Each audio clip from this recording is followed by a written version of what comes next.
We had a gentleman come in years ago that wasn't quite sure where he was. He knew he was at the doctor but didn't know where exactly, so we knew that he was having some brain issues, and he had actually had a trans-ischemic attack, or a TIA. And the way you check for that is you do a pupillary reflex test, and we're going to demonstrate that here in a minute. This is our lovely patient today. He has rotation in the upper thoracic spine, abnormal bowel gas here. That's where serotonin is produced, so that's going to be anxiety, stress, poor sleep, and also it's where the immune system comes from. So we're going to take care of all that. And he's a lovely gentleman. Just ask him, he'll tell you. So I'm just going down here.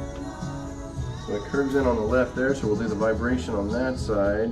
And then since it rotates to the right here, we're going to have you turn your head to the right. Try not to stick to your face too much. And then we're going to pass vibration through on the right, pulling those spinous processes to the left.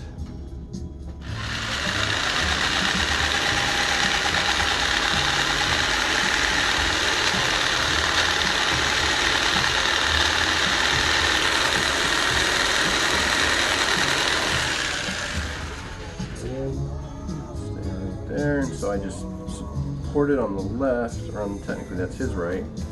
Push down with the right. There we go, and go straight down. And that click is just pressure releasing, it's not bones cracking. I know a lot of people get freaked out and they think, oh my gosh, they're breaking bones right now. No, it takes a lot more than that to break a bone. It's not a Schwarzenegger movie. He just looks at you funny and it breaks. Alright, now we're going to flex the legs down.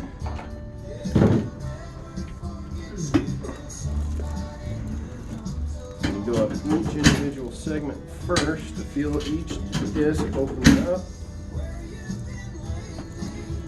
So that as you look at the x-rays, if there's anything that feels different from the x-rays, you know that something else has happened. There's either been trauma or slept wrong. Sometimes just sleeping in the wrong position or on a different bed or on the floor, that can really irritate the low back as well as the neck. And I'm laterally flexing into the convexity of the curve here and waiting to feel it relax as it should. And there it goes right there.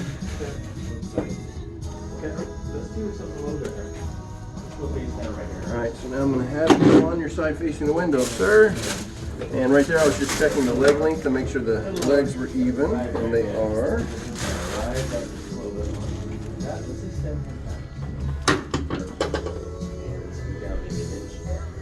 this is going to be right at L3, L4. Good, and go right on your back.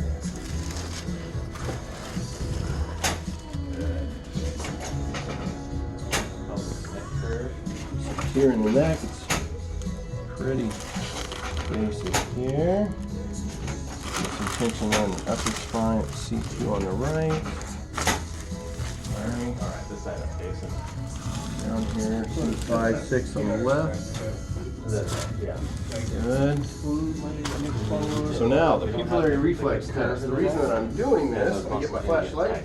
That off the table just for you. Yeah.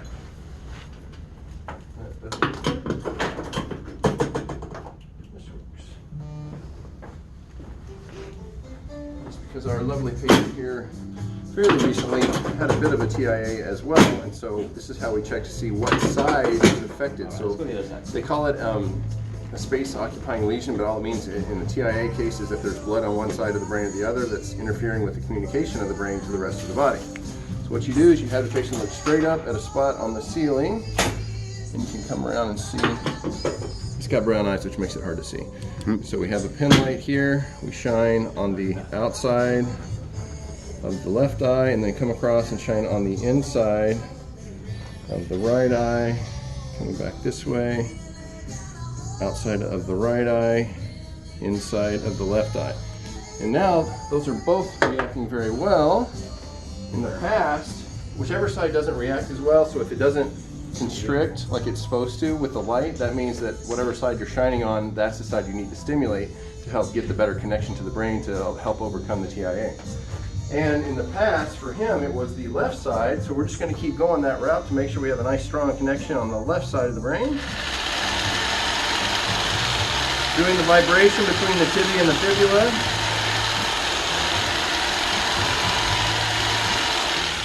You could even do a stimulation on the bottom of the foot to get more impulses up to the brain. Fingers as well.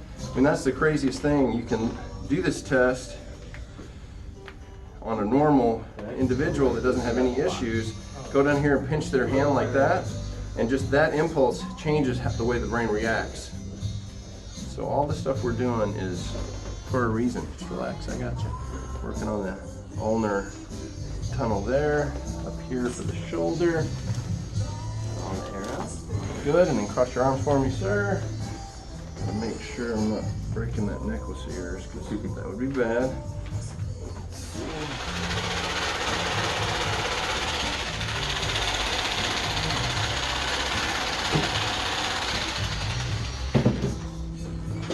Oh my gosh, that was amazing. Excellent, sir.